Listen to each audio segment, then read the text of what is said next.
Hello, this is Pastor Andrew Grosjean from Kingdom Baptist Church in Taylor, Michigan again. One of the central preoccupations of my life from a spiritual, Christian, and hobby standpoint has been music. And a thought occurred to me that I'd like to share with you, that there are many ways in which Christian rock music and Christian pornography are similar. Now, that's probably a shocking statement for you to hear. You may say, well, that's an unfair comparison. First of all, there's no such thing as Christian pornography. Well, you may think that, but believe it or not, some crazy people in the world have tried to promote just that. My uncle, a pastor, he was a pastor in Vermont, and he was working at a university, and the people of his work knew that he was a Christian, and those people in the heating plant would come to him, and one time they told him, hey, there's this woman in this pornographic magazine, and she's posing, and she said that the reason she's doing is to tell people about Jesus Christ. And in the magazine she lays out a plan of salvation, and so these co-workers were just amazed by it, and they asked my uncle about it. And of course I know the story from his first-hand telling of it. And that's not the only time. Of course, even the Bible tells us in Revelation that one of the 7 churches had a problem with a woman who was using immorality and fornication in the church. And so this is not a new idea, and there is such a thing as Christian, or what people want to call Christian pornography. You say, well, it's still an unfair comparison. Well, the fact is that I think as Christians in these days, we have accepted Christian rock music, or Christian music that's just worldly. We've accepted it for so long that we've stopped asking the question whether it's right or wrong. It's just so accepted, it's just become our atmosphere that we no longer even think, is it poisonous? Well, other people will say, well, it must be okay because it helps people. Well, that's nothing more than the end justifies the means. And we know that God does not credit us with good intentions when we use the wrong tools. So, the first reason why I think that there is a similarity between Christian rock music and Christian pornography, and I don't think either one can really be Christian, but the reason why I think there's a similarity there is, first of all, the addiction side of both. Christian rock music is very addictive. Through the years of study that I've read, articles and multiple books, and just many, and my own personal education with music in college, I found many reports that rock music, whether it's called Christian or it's called secular, either way, the music itself has detrimental effects on the human body. Even to the changing of the neurological composition, the neurological pathways in the brain, where the brain is trying.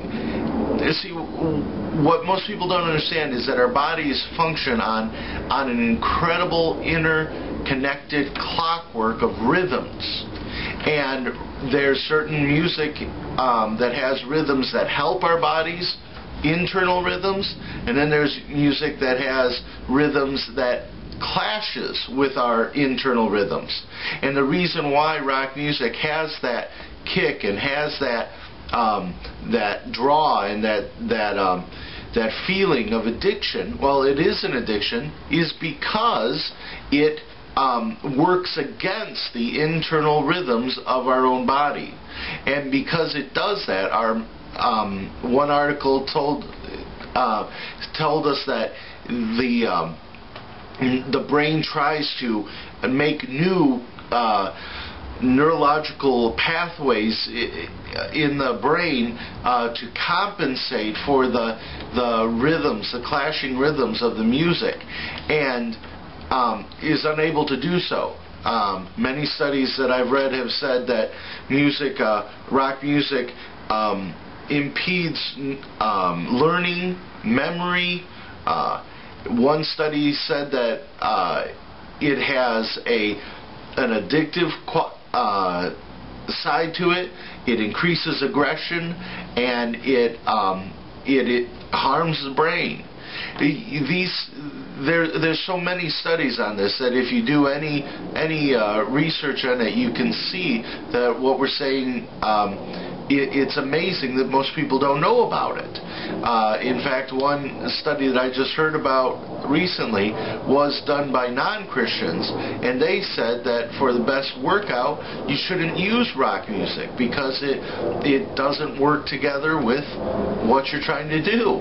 And so there's an addictive quality of rock music that's very similar to Christian pornography or pornography of any sort.